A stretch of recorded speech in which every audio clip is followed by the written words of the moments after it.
Welcome to our YouTube channel Miracle Pharma.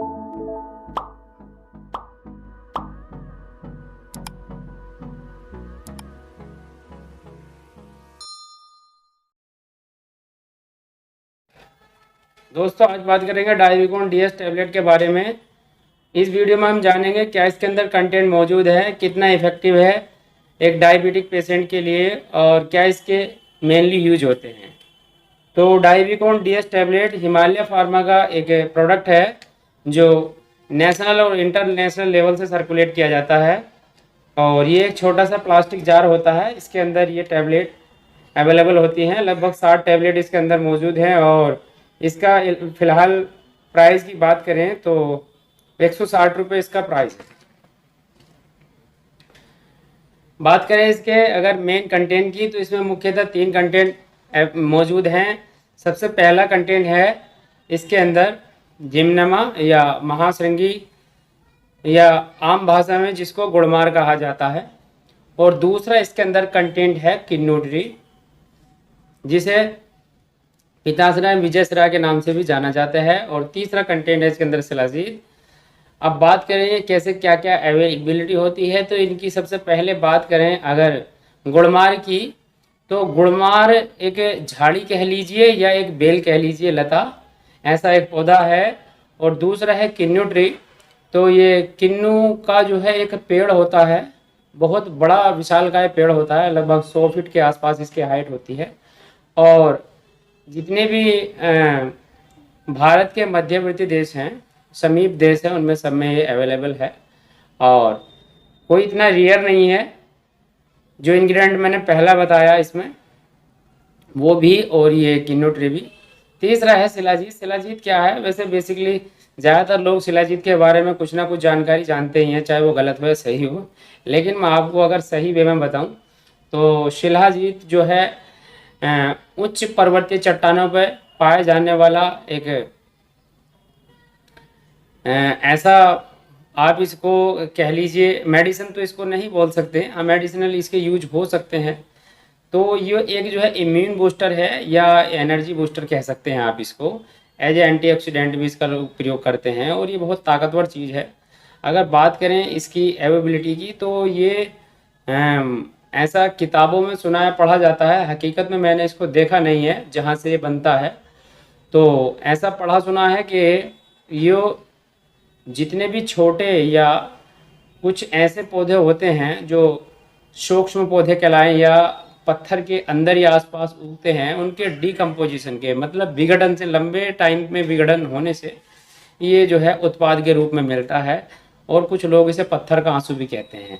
अगर बात करें इसकी पहचान की तो ये ब्लैकिश हल्का और ग्रे कलर का होता है। ये एक तरह से एक रेजिन है या आप इसे गम कह लीजिए।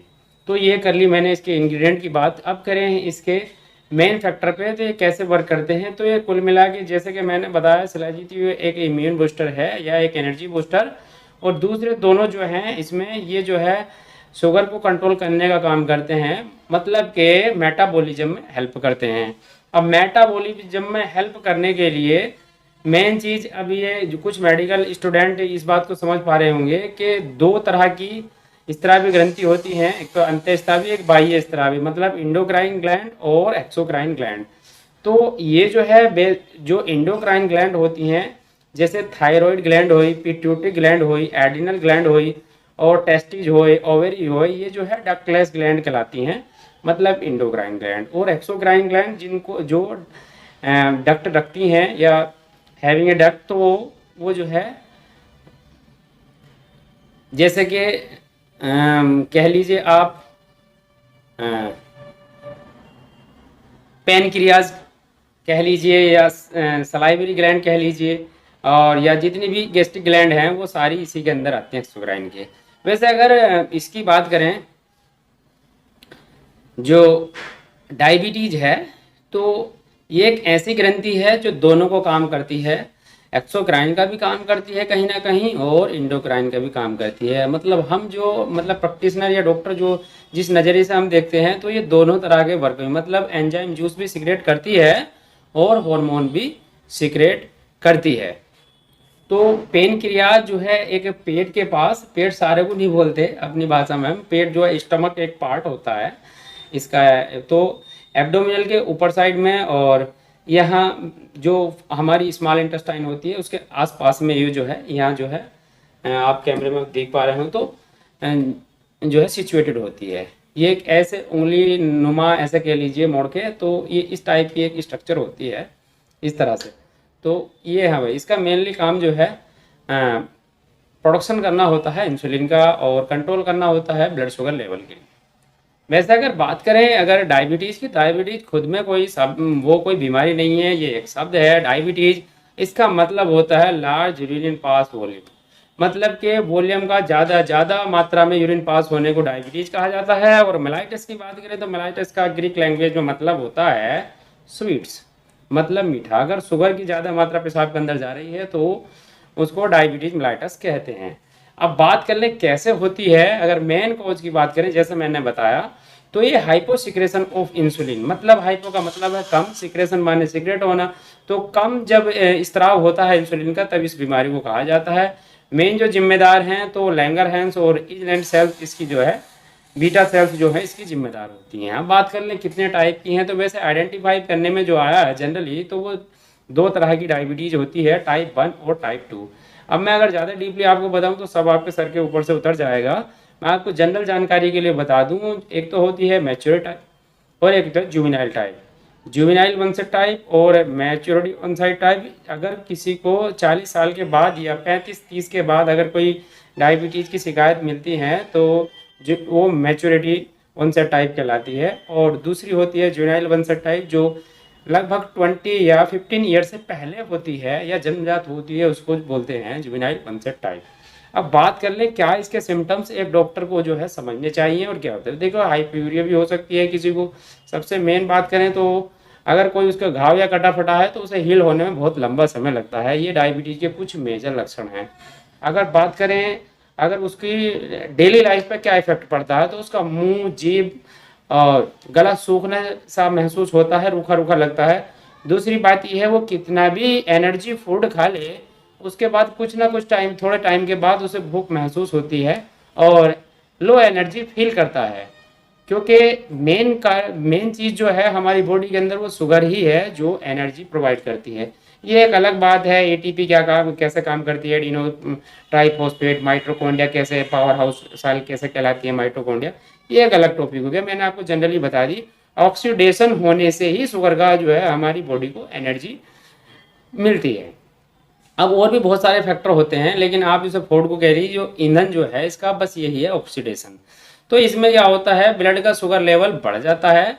और अगर इसकी टेस्टिंग की बात करें तो दो तरह के इसके टेस्ट होते हैं। अब इजीली हो गए बहुत सारे जो कि ब्लड शुगर टेस्ट भी होते हैं, इसे घर बैठे भी आप कर सकते हैं। और दूसरा यूरिन टेस्ट है, आप इसे लैब में कराते हैं। 180 और 100 के आसपास अगर ब्लड शुगर लेवल में शुगर लेवल पाया जाता है यूरिन में तो उसको मान लिया जाता है इसको डायबिटीज है।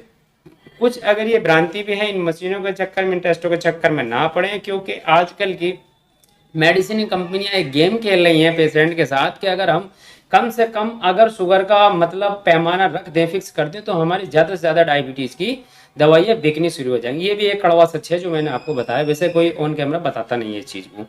तो अगर आपको इनमें से कोई से सिम्टम्स दिखाई दे रहे हैं तो आप टेस्ट करा के देख लीजिए। उससे पहले आप फिजिशियन से मिलिए, किसी अच्छे फिजिशियन जो आपको बता सके कि हकीकत में आपको परेशानी है कि नहीं है। अगर इसके फैक्टर, अफेक्टिंग फैक्टर की बात करें तो इसमें बहुत सारे फैक्टर मौजूद होते हैं, जैसे ज़्यादा टेंशन, डिप्रेशन। और अगर इसके रिस्क फैक्टर की बात करें तो डायबिटीज से डेथ होने तक के चांसेस होते हैं। और दूसरा सबसे मेजर इसका जो है वो है साइड इफेक्ट। तो कुछ लंबे टाइम तक चलने के बाद इसे हार्ट की प्रॉब्लम होनी शुरू हो जाती है डायबिटीज पेशेंट को। अगर किसी को हार्ट की प्रॉब्लम है और मे भी पॉसिबल उसको अगर डायबिटीज है तो वो खतरे से खाली नहीं है। 24 घंटे ही ऑब्जर्वेशन में ही रहना पड़ता है उस मरीज को लंबे टाइम तक।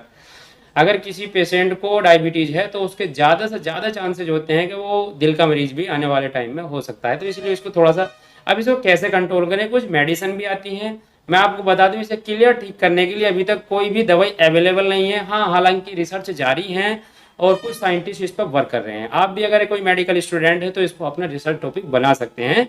अभी इसकी कोई दवाई इफेक्टिव अवेलेबल नहीं है। हम कुछ इसको जो है फूड डाइटिंग की वजह से या एक्सरसाइज की मदद से कंट्रोल कर सकते हैं। अब बताता हूं मैं जो लास्ट पॉइंट है जो आपको उपयोग करने हैं। तो डाइबिकॉन टैबलेट, डाइबिकॉन डीएस टैबलेट, ये सारे, ये डीएस का मतलब होता है डबल स्ट्रेंथ, मतलब दुगनी डोज। अगर आप बार बार डाइबिकॉन टैबलेट नहीं लेना चाहते हो तो आप डाइबिकॉन डीएस टैबलेट एक बार ले लीजिए। सुबह में मॉर्निंग में इसको लेना होता है, उसके बाद मॉर्निंग वॉक पे निकलना होता है, ये इसका अच्छा तरीका। और कैसे पानी से खाना होता है, तो जिस भी जगह आप रह रहे हैं वहाँ का नॉर्मल पानी जो है आपका, जो इजीली अवेलेबल हो जाए उससे पानी से लिया जाता है। गर्मियों में थोड़ा सा सर्दियों में इसको थोड़ा गुनगुने पानी से भी लिया जाता है। बात करें खाने की, तो खाने से पहले इसको लें तो ज़्यादा अच्छे रिजल्ट मिलते हैं। और मेन बात करें अब इसके कंक्लूजन की, तो आप मेडिसिन के साथ जब तक एक्सरसाइज नहीं करेंगे, डेली लाइफ चेंज नहीं करेंगे, अब मैं उसमें बताऊंगा क्या फैक्टर हैं। सुबह थोड़ा सा आप चलिए, घूमिए और तब कुछ खाइए। और बात करें इसके एनर्जी की, तो आपको जो है जितने भी शुगर से रिलेटेड चीज़ें हैं, ऐसा नहीं कि गुड़ में शुगर नहीं है और चीनी में शुगर है, और केमिकल जितने भी सब्सटेंसेस हैं उनसे थोड़ा सा दूर रहिए। और जितने भी पैकेट वाले खाने हैं इनको जो है अवॉइड करिए। आप सादा खाना खाइए, हरी पत्तेदार सब्जी खाइए। और दूसरी चीज़ ये है, थोड़ा सा आप जो है जैसे कि आलू का है, इसका सेवन भी थोड़ा कम कर दीजिए। जितने भी रिच डाइट फूड हैं उनको आप ले सकते हैं, लेकिन मैंने आपको यही बताया, उसकी एक पार्टिकुलर लिस्ट है, आप चेक करना चाहे तो गूगल पे सर्च कर सकते हैं। एक का नाम लूँ बहुत लंबी वीडियो हो जाएगी। तो डाइबिकॉन के मैंने आपको कंटेंट बताया, यूज बताया, कौन इसे यूज कर सकता है। तो महिला भी यूज कर सकती हैं, पुरुष भी यूज कर सकते हैं। किस में ज़्यादा इफेक्टिव है, तो टाइप 2 डायबिटीज़ में ये ज़्यादा इफेक्टिव है। अगर बात करें इसके और किसी साइड इफेक्ट की, तो मैंने अभी तक कोई इसका साइड इफेक्ट नहीं देखा है। मैंने इसे बहुत सारे पेशेंटों पर ट्राई किया है, बहुत अच्छे रिजल्ट मिलते हैं। और आप जो है अगर स्टार्टिंग पॉइंट पे हैं तो आप चक्कर में ना पड़े इंसुलिन के इंजेक्शन मैंने भी बहुत सारे को लगा चुका हूँ। और बस ये दिक्कत ही है, आने वाले टाइम में डोज बढ़ाते बढ़ाते ऐसी स्थिति हो जाती है, दो दो तीन तीन दफ़ा भी इंजेक्शन कभी कभी लेने पड़ जाते हैं रियर स्टेज में। तो आप अगर एक आम आदमी है तो बिल्कुल भी सेल्फ मेडिकेशन ना करें और किसी न किसी डॉक्टर को दिखाएं। अगर हाँ कोई आप मेडिकल प्रैक्टिशनर है तो इजीली आप इस दवाई को यूज कर सकते हैं। तो ये इस तरह का मैंने आपको पहले भी दिखाया है कि इस तरह का एक जार पैकिंग आता है, शायद कैमरा फोकस कर पा रहा हो तो मैं पिक्चर मेंशन कर दूंगा। तो ये थी जानकारी डायबिटीज के बारे में। डायबिटीज डीएस को, डाइबिकॉन डीएस को बहुत सारे पेशेंट नेशनल और इंटरनेशनल पर लेवल पर यूज कर रहे हैं। आप भी इसका यूज करके देख सकते हैं, पहले डॉक्टर की सलाह या किसी वैद्य की सलाह जरूर लें। तो ये थी जानकारी डाइबिकॉन डीएस टैबलेट के बारे में। उम्मीद है दोस्तों आपको वीडियो पसंद आया होगा, जानकारी अच्छी लगी होगी। वीडियो अच्छी लगती है तो लाइक करें, चैनल पर नए हैं तो सब्सक्राइब करें। मैं मिलता हूँ किसी नए वीडियो में नए टॉपिक के साथ, तब तक चैनल को विजिट करते हैं। Subscribe our channel for latest medical information and press the bell icon for more videos.